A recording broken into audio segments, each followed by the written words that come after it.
Doctors متوازن اور حفظان صحت کے اصولوں کے مطابق غذا کو معمول بنانے کی تلقین کرتے رہتے ہیں۔ وہ دودھ، پھلوں، سبزی اور دالوں کے علاوہ ہفتے میں 2 بار گوشت کھانے کی ہدایات بھی دیتے ہیں۔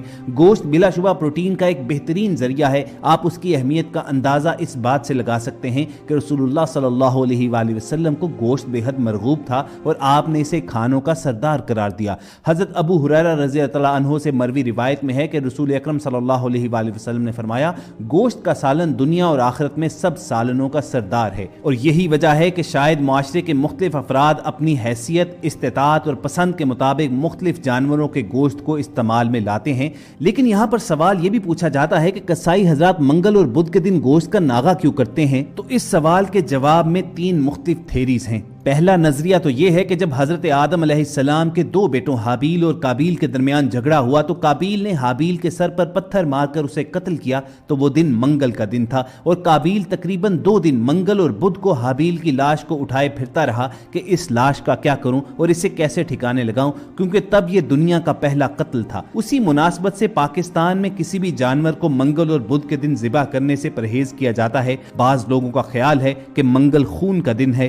گوشت کے کاروبار سے منسلک لوگوں کے ہاں یہ وہم زور پکڑتا گیا اور اسی وجہ سے منگل اور بدھ کے روز گوشت کا ناغہ بھی کیا جاتا ہے۔ اسی ناغے کے حوالے سے دوسری تھیری جو مانی جاتی ہے وہ یہ ہے کہ قصائی حضرات 2 دن ہفتے میں چھٹی کرتے ہیں، بالکل اسی طرح جسی طرح کسی اور شعبے سے منسلک افراد ہفتہ وار چھٹی مناتے ہیں۔ لیکن بہرحال کسی نہ کسی طور پر یہ والی تھیری تھوڑی کمزور نظر آتی ہے۔ اب آپ کو منگل اور بدھ کے دن گوشت کے ناغے کے حوالے سے تیسری تھیری بتاتے ہیں جو حقیقت کے ذرا قریب نظر آتی ہے۔ دراصل اس کے پس پردہ اہم وجہ یہ تھی کہ ماضی میں گائے، بھینسوں اور بکری بھیڑوں کی گنتی زیادہ نہیں تھی۔ اس وقت تک موجودہ دور کی طرح ڈیری فارمنگ کا رواج بھی نہیں تھا، جس کے باعث اکثر بازار میں گوشت کی قلت واقع ہو جاتی تھی اور شہریوں کو شدید دشواری کا سامنا کرنا پڑتا تھا۔ صدر ایوب خان کے دور اقتدار سے پہلے ہفتے کے 7 دنوں میں قصائی جانور ذبح کیا کرتے تھے اور گوشت کی دکانیں کھلا کرتی تھیں، لیکن ایوب حکومت نے جانوروں کی بے تحاشا کمی واقع ہونے کے خدشے کے تحت ہفتے میں 2 دن یعنی منگل اور بدھ کو جانور ذبح کرنے اور گوشت کی دکانیں کھولنے پر پابندی لگا دی۔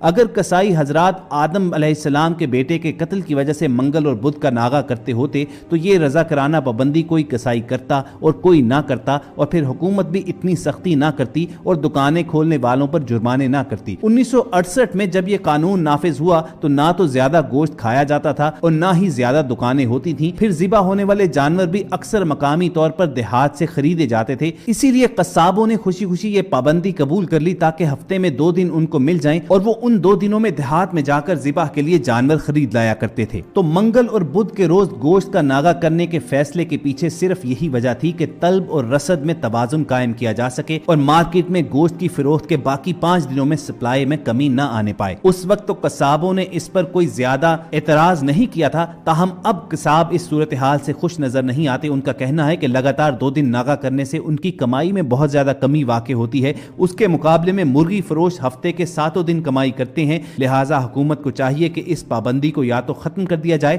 یا پابندی محض 1 دن تک محدود کر دی جائے۔ لیکن بہرحال یہ ایک علیحدہ بحث ہے۔ ہم سب نے آج کی ویڈیو میں محض اس سوال کا جواب آپ تک پہنچانا تھا کہ آخر کار پاکستان ہی میں کیوں منگل اور بدھ کے روز گوشت کا ناغہ کیا جاتا ہے۔ تو کمنٹ سیکشن میں ہمارے تمام سامعین و ناظرین ہمیں ضرور بتائیے کہ آپ کے خیال میں کون سی تھیری حقیقت کے زیادہ قریب لگتی ہے۔ امید